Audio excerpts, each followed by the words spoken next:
নাটকের ছেলেটি তার বাবাকে বলছে, আমি এবার পরীক্ষা দেব না। ইস, আমি যদি এমন করে বলতে পারতাম, এই নাটকের ছেলেটির মতো হতাম।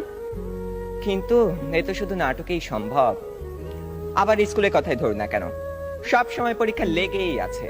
ক্লাস টেস্ট, সাপ্তাহিক, মাসিক, টার্ম, এবং আমাদের স্কুলে আরো একটি পরীক্ষা আছে, পপ টেস্ট। অর্থাৎ বলা নেই কওয়া নেই, স্যার ম্যাডাম ক্লাসে এসে দুম করে বললেন, তোমাদের পরীক্ষা নেব।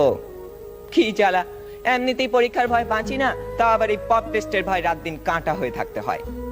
জনান্তিকে বলে রাখি, আমি যদি দেশের প্রধানমন্ত্রী হই, তবে সবার আগে এই পরীক্ষা ব্যবস্থাটা তুলে দেব। এরই মধ্যে একজন বন্ধু ইশারা করলো, এনেছি। বুঝতে পারলাম গতকাল তাকে হুমায়ুন আহমেদের বোতল ভূত বইটা আনতে বলেছিলাম। কোন রকমে পরীক্ষা শেষ করে উঠে গেলাম লাস্ট বেঞ্চে। দুজনে মিলে মজা করে পড়তে শুরু করে দিলাম।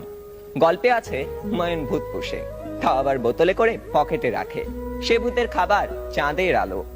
ক্লাসের একজন যখন একথা বলে দিল, তখন অঙ্ক স্যার বোতলটা নিয়ে ভূতটাকে এক ঢোকে পেটের ভিতর চালান করে দিলেন। অমনি স্যারের পেটের ভিতর গুড়গুড় শব্দ উঠতে শুরু করলো, আর তিনি হেঁচকি তুলতে লাগলেন।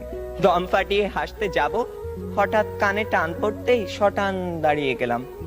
বইটা পড়তে পড়তে টেরই পাইনি কখন ইংরেজি ম্যাডাম চলে গেছেন, আর এসেছেন জমদূত প্রায় আমাদের অঙ্ক স্যার। বইটা নিয়ে গেলেন হেড স্যারকে জমা দেবেন বলে। তার মানে আরো এক দফা শাস্তি।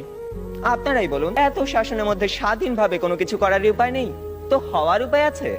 ধন্যবাদ সবাইকে।